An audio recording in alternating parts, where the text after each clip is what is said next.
Hello students, good morning. Welcome to your new lecture of Geotechnical Engineering. In the previous session, we have discussed about the earth pressure of cohesionless soil. Okay, तो cohesionless soil के लिए हमने जो जो equation आए थे वो सब देखे थे. अब इसके बाद आज का टॉपिक जो है वो है active earth pressure on cohesive soils. Okay, active earth pressure हमने आगे भी देखा था, लेकिन वो कोहेजनलेस सॉइल का था. अब ये कोहेसिव सॉइल्स का है. तो कोहेसिव सॉइल्स के किस्से में जो आपका डायग्राम होगा, मतलब बैकफिल का, वो चेंज होगा. वो कैसे चेंज होगा देखते हैं. देखो, सपोज के कोई मतलब आपकी ये रिटर्निंग वॉल है, उसकी हाइट h1 है. तो यहाँ पे जो मतलब बैकफिल होगा, उसका नेट प्रेशर एक यहाँ पे कैलकुलेट होगा, और उसका फेलियर प्लेन जो होगा वो यहाँ से मतलब एक्ट करेगा. जो ये स्लैंट पोजीशन है वो यहाँ पे होगी. ओके, तो ये जो आपका स्ट्रेट जो बैकफिल का मतलब जो वॉल है वो है, और ये जो है वो आपका फेलियर प्लेन है. यहाँ पे जो एच सी जो होगा, यानी कि नेट प्रेशर जहाँ पे एक्ट करता है, वो डेप्थ आपकी जो होगी वो ट्वाइस ऑफ जेड जीरो होगी.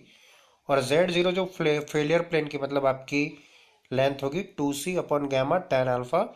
और यहाँ पे जो साइड होगा वो 2c कॉट अल्फा होगा. ओके, अब ये सब कैसे आता है वो देखते हैं.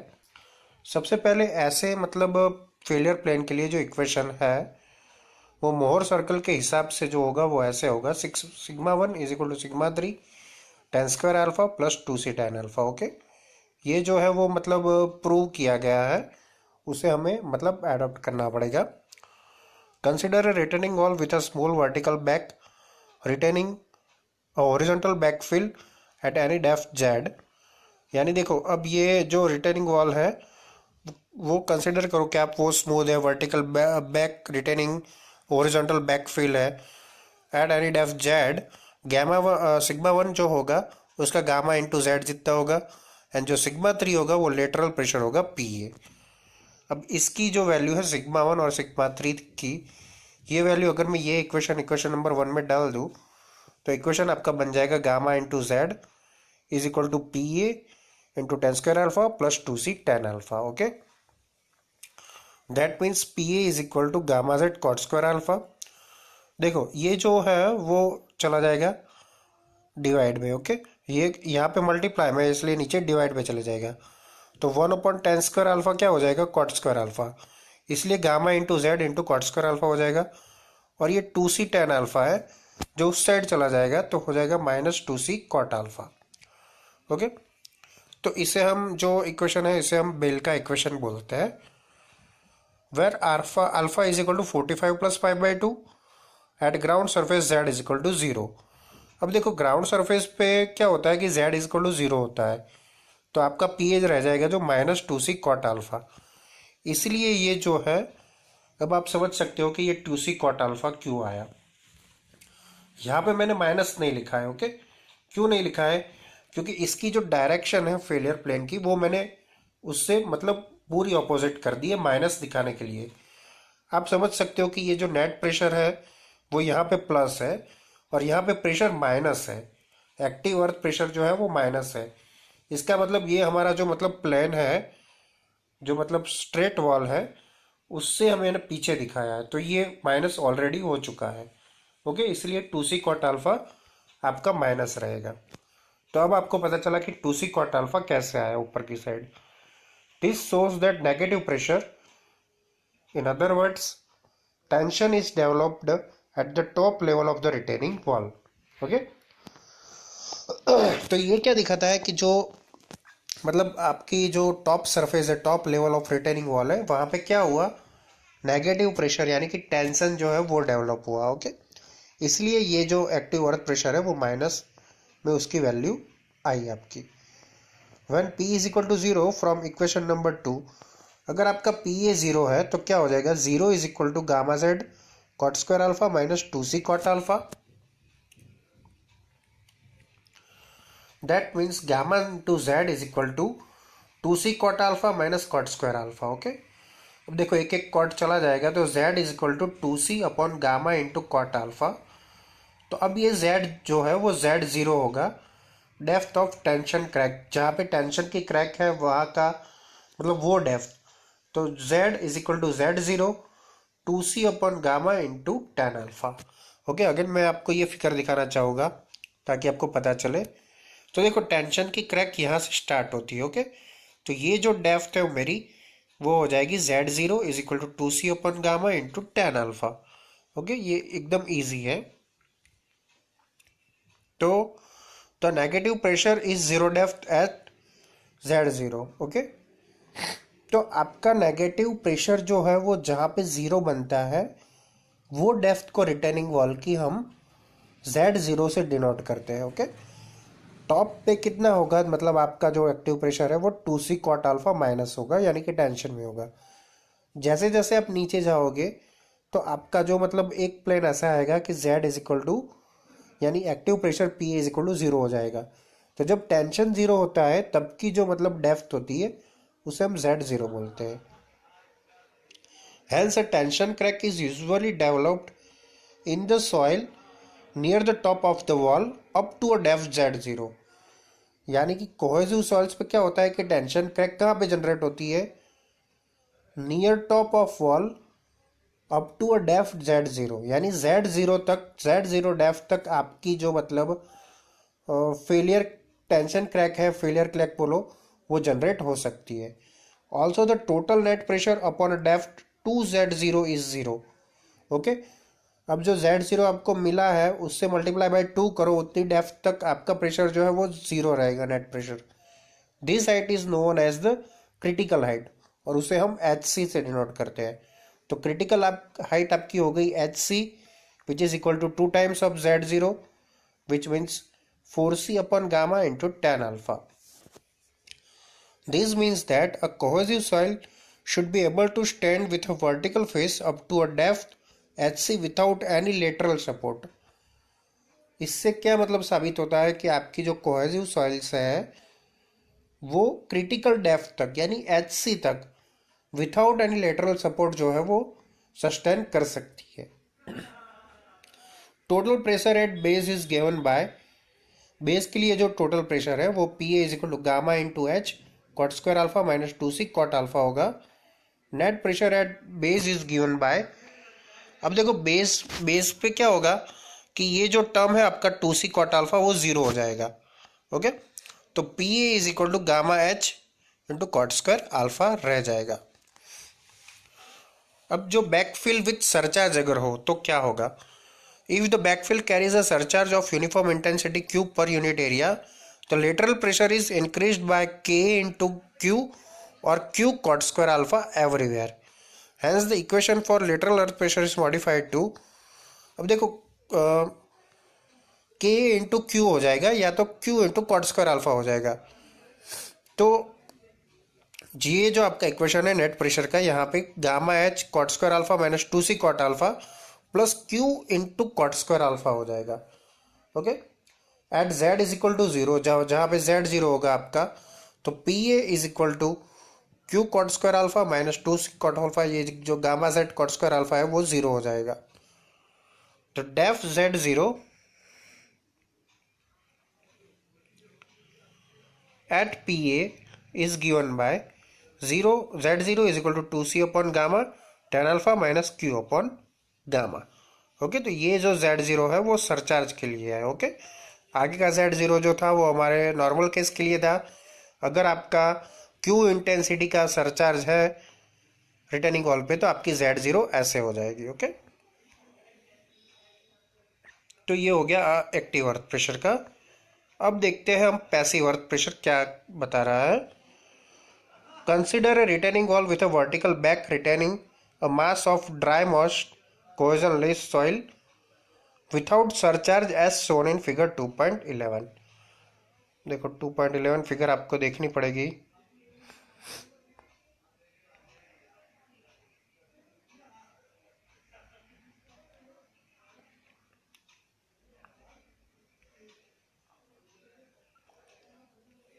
देखो ये जो है वो आपकी पैसिव अर्थ प्रेशर की फिगर है जिसपे एक ऐसे मतलब रिटर्निंग वॉल है और यहाँ पे ऐसे जो है वो सरचार्ज के बगैर का आपका बैकफिल है।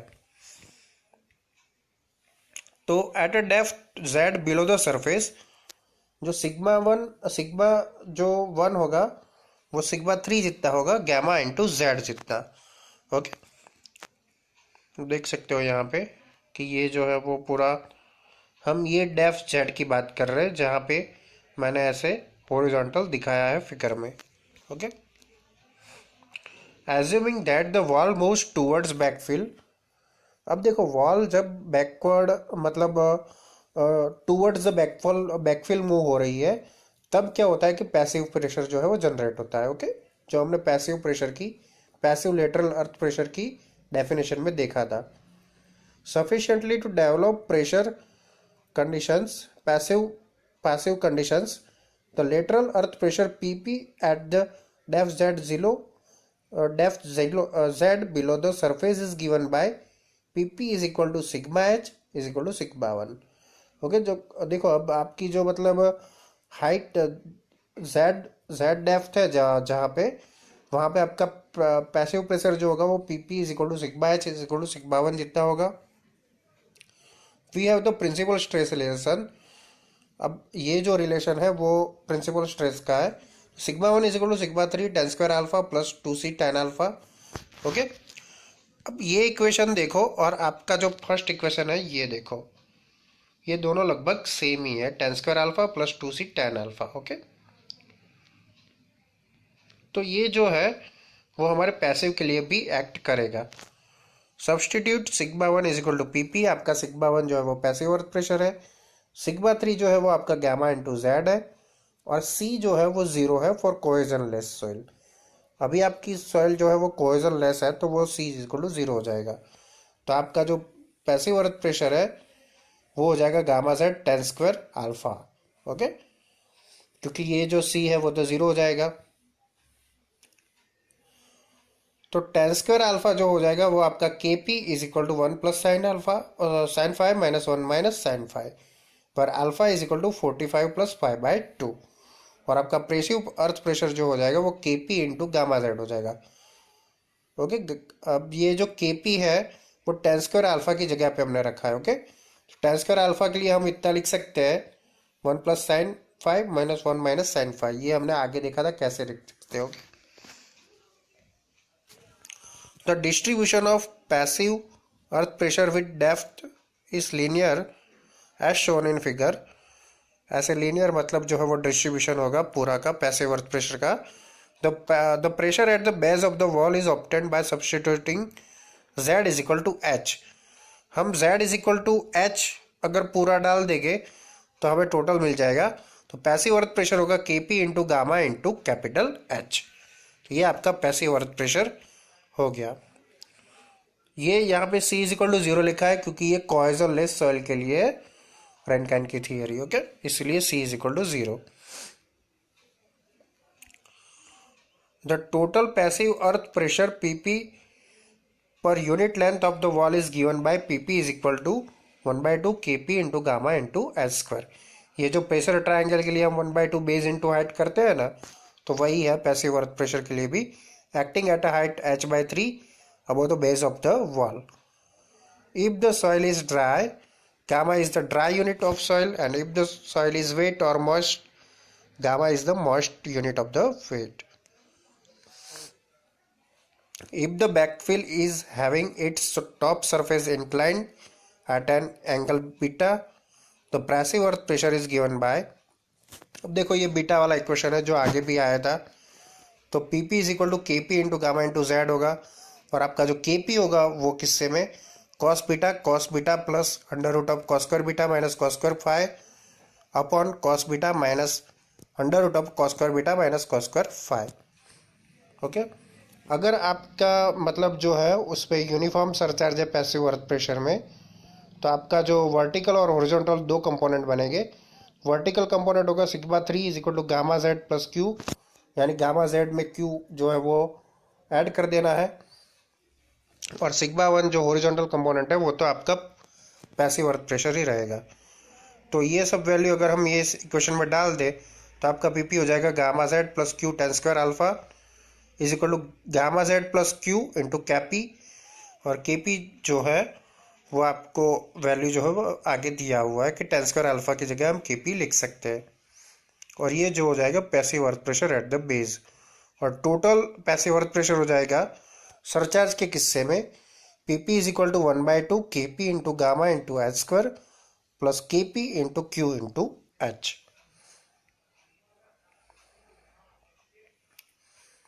अब passive earth pressure on retaining wall with inclined back, अगर आपकी बैक इंक्लाइंड है तो ये भी मतलब सेम ही किस्सा होगा जैसे आगे एक्टिव का था। P P is equal to P one square plus W square, जो वेज वाला जो मैंने लास्ट टाइम दिखाया था वो वाला। ओके, वेर पी वन जो होगा वो 1/2 के P into gamma into H square acting at h/3 above the base of the wall. तो कुल मिला के ये सारे इक्वेशंस जो है वो एक्टिव प्रेशर जैसे ही हुए हमारे पैसिव के भी।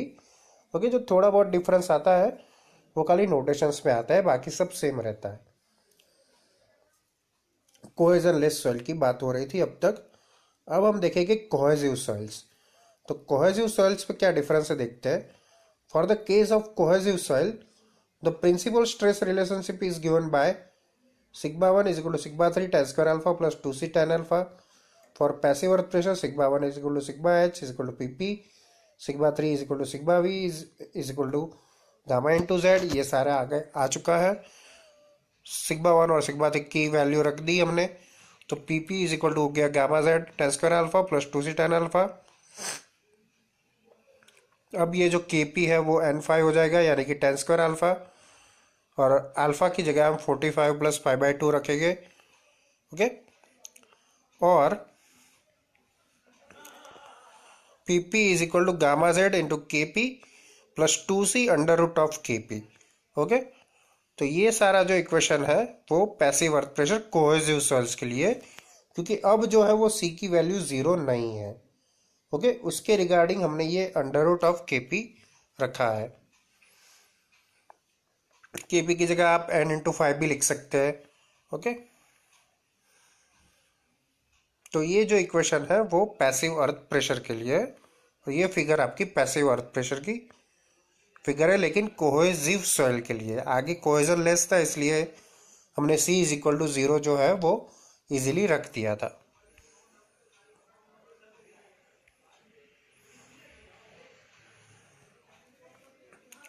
देखो अब यहाँ पे जो फिगर दिखाई है वो आपका यहाँ टाउ है, ये सिग्मा है, ये सी ए बी है, ये आपका सी कॉट फाई है, और ये जो है वो है sigma 1 minus sigma 3/2, sigma 1 plus sigma 3 divide by 2। ये आपका सिग्मा 1 है, ये सिग्मा 3 है, और ऐसे करके जो पूरा रिजल्टेंट जो है वो फोर्स निकाला है। Okay, at z is equal to H, तो z is equal to H जब होगा तब पी पी आपका हो जाएगा gamma into H tan square alpha plus 2c alpha. At z is equal to 0 P P जो हो जाएगा आपका 2c tan अल्फा। तो आपका टोटल अर्थ प्रेशर जो हो जाएगा वो हो जाएगा P P is equal to 1/2 gamma H square tan square alpha plus 2c tan alpha into H. सारी वैल्यूज जो मैंने है यहाँ पे रख दी है, और ये जो प्रेशर होगा will act at the centroid of the pressure distribution diagram. तो ये जो है वो आपका प्रेशर मतलब डिस्ट्रीब्यूटिंग डायग्राम है कि कैसे मतलब उसका डायग्राम डिस्ट्रीब्यूट होता है। ओके, तो ये सारा पैसिव अर्थ प्रेशर का था। आपको इस पे आपको इक्वेशन याद रखने की ज़रूरत है, क्योंकि यहाँ पे जो है वो चेंज होता है खाली इक्वेशन का, बाकी इक्वेशन जो है वो सेम रहता है एक्टिव के जैसा ही। लेकिन एक्टिव में हमने देखा था जो मतलब कोहेसिव सॉइल्स के लिए था, कोहेजन लेस सॉइल के लिए था, तो हमने c इज इक्वल टू 0 रख दिया था यहाँ पे। और लेकिन ये जो इक्वेशन है वो कोहेसिव सॉइल्स के लिए, यानी कि c की वैल्यू कुछ होगी, और वो कुछ वैल्यू दिखाने के लिए हम यहाँ पे ऐसे कर सकते हैं। देखो ये अंडर रूट के पी कैसे आया, तो के पी के लिए हमारे पास था tan स्क्वायर अल्फा। ओके, तो टेन स्क्वायर अल्फा जो है उसको हमने फाइव में तब्दील करने के लिए 45 प्लस 5/2 रख दिया। अब ये जो वैल्यू है वो मतलब स्क्वायर में है, और यहाँ पे टेन अल्फा जो है वो सिंगल टेन अल्फा है, तो यहाँ पे मुझे अंडर रूट लेना पड़ेगा। तो मैं इसका अंडर रूट लूँगा तो केपी का भी अंडर रूट लेना पड़ेगा। तो इसीलिए मैंने टेन अल्फा बनाने के लिए केपी को अंडर रूट केपी रखा है। ओके, तो ये आपको ट्रांसफॉर्मेशन समझ में आना चाहिए कि टेन अल्फा की जगह पे अंडर रूट केपी मैंने क्यों लिखा है। KP is equal to N phi लिख सकते हैं और N phi is equal to tan square alpha लिख सकते हैं। अल्फा की जगह टेन स्क्वायर 45 प्लस 5/2 लिख सकते हैं। ओके, तो ऐसे ही अंडर रूट केपी और अंडर रूट एन फाइव आया है। तो अब आपको समझ में आ चुका होगा। अब उसके बाद जो मतलब एक थियरी जो है आपके active earth pressure passive earth pressure के लिए, वो है सी थियरी। तो जो सी थियरी है वो कूलम्स वेज थियरी है। ओके, ये भी इंपॉर्टेंट एक पॉइंट है आपके ये चैप्टर का। Coulomb develop a method for determination of earth pressure in which he considered the equilibrium of the sliding wedge which is formed when the movement of the returning wall take place. Okay, तो उन्होंने एक coulomb ने क्या किया कि एक sliding veg की एक थियरी बनाई जो कि स्लाइड होती है। ओके, कब? जब रिटर्निंग वॉल टेक प्लेस जब होता है, मूवमेंट ऑफ रिटर्निंग वॉल होता है, तब वो जो वेज है वो स्लाइड होती है। In the case of active earth pressure, the sliding wedge moves downward and outwards on a slip surface relative to the impact backfill, and in case of passive earth pressure, the sliding wedge moves upward and inwards. देखो coulomb ने क्या नक्की किया, मतलब क्या मतलब उसने decide किया कि जब आपका एक्टिव अर्थ प्रेशर होता है तो जो मेरी स्लाइडिंग वेज होगी वो क्या होगा, डाउनवर्ड मूवमेंट करेगी और outward on a slip surface से आउटवर्ड जाएगी वो। और अब अगर आपका पैसिव अर्थ प्रेशर हुआ तो जो स्लाइडिंग वेज होगी वो अपवर्ड साइड मूव करेगी और इनवर्ड मूव करेगी on slip surface. The lateral pressure on the wall is equal and opposite to reactive forces exerted by the wall in order to keep the sliding wedge in equilibrium. Okay, तो lateral pressure on the wall is equal and opposite. Sliding wedge पे equal and opposite रहेगा जो आपका मतलब pressure होगा वो किसके लिए, स्लाइडिंग वेज को इक्विलिब्रियम रखने के लिए। The following assumptions are made in the Coulomb's wedge theory. सभी मतलब जो भी मतलब आएंगे रैनकाइन, टर्जागी, कूलम, वो सब एजम्पशन पे ही काम करते हैं। तो assumptions है the backfill is homogeneous, isotropic and ideally plastic material. Backfill is dry and cohesionless. Slip surface is a plane surface which passes through the heel of the wall. The wall surface is rough. The resultant earth pressure on the wall is inclined at an angle delta to the normal to the wall, where delta is the angle of the friction between the wall and the backfill. तो sliding wedge itself acts as a rigid body. तो ये जो है वो आपका मतलब sliding जो veg है वो है, यहाँ पे आपकी स्लिप लाइन है जहाँ से जो है वो स्लिप होती है स्लाइडिंग। ओके, तो ये सब जो है वो मतलब कूलम ने बनाया। Figure 2.30 shows a retaining wall with an inclined back face and a sloping dry granule backfill. In active case the wave ABC, तो जो आपकी यहाँ पे ABC जो वेज है, ओके, एक्टिव अर्थ प्रेशर के किस्से में क्या होगा, जो आपकी A, B और C जो मतलब आपकी वेज है वो क्या करेगी, moves downward and the reaction R acts upward and inclined at an angle 5 with the normal. जो sliding wedge ABC in equilibrium under 3 forces. अब ये जो ABC स्लाइड है आपकी स्लाइड है वो इक्विलिब्रियम के लिए उसके ऊपर 3 फोर्सेस होने चाहिए। Weight of ways W, reaction R on the slip surface BC। देखो एक ये W, एक जो है वो आर, यानी कि जो रिएक्शन फोर्सेस जो यहाँ पे है वो, okay, and reaction P A from the wall, active thrust. Reaction जो है वो आपका पी ए, वो कहाँ पे एक्ट होगा, यहाँ पे होगा, ओके। तो ये जो पी ए, आर और डब्ल्यू, ये तीनों के अंडर प्रेशर में वो इक्विलिब्रियम है। Reaction R makes an angle phi with the normal to the slip line. Pressure PA is inclined at an angle delta to the normal to the phase AB. R and PA resist the movement of the phase. In the above figure, AD जो है वो आपका surcharge line है, यानी कि ground line है, BC जो है वो स्लिप लाइन है, और BD जो है वो फाई लाइन है, and their angle with horizontal are beta, gamma, beta, lambda and phi respectively, okay. AD का जो हॉरिजॉन्टल से एंगल है वो बीटा है, बीसी यानी कि स्लिप लाइन का जो एंगल है वो लैम्बडा है, और बीडी यानी कि फाई लाइन का जो एंगल है उसे हम फाई बुलाते हैं। The criteria for maximum active pressure is that the slip plane is chosen that triangle ABC and ABC are equal in area.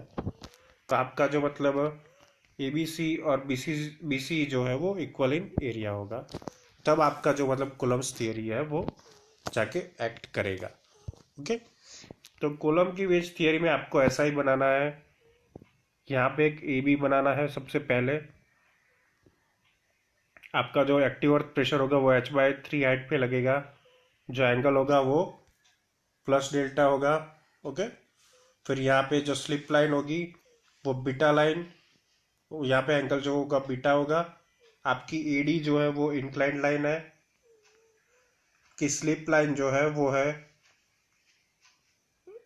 BC, okay, और जो आपकी फाई लाइन है वो है बीडी।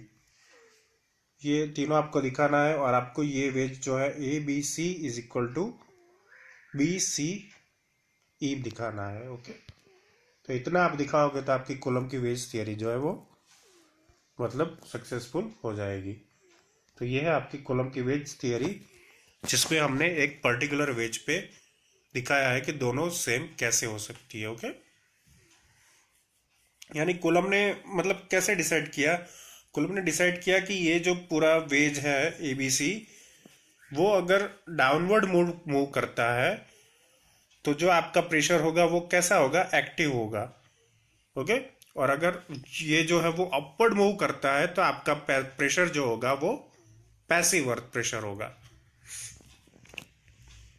तो स्टूडेंट्स, तो आज के लिए यहाँ तक।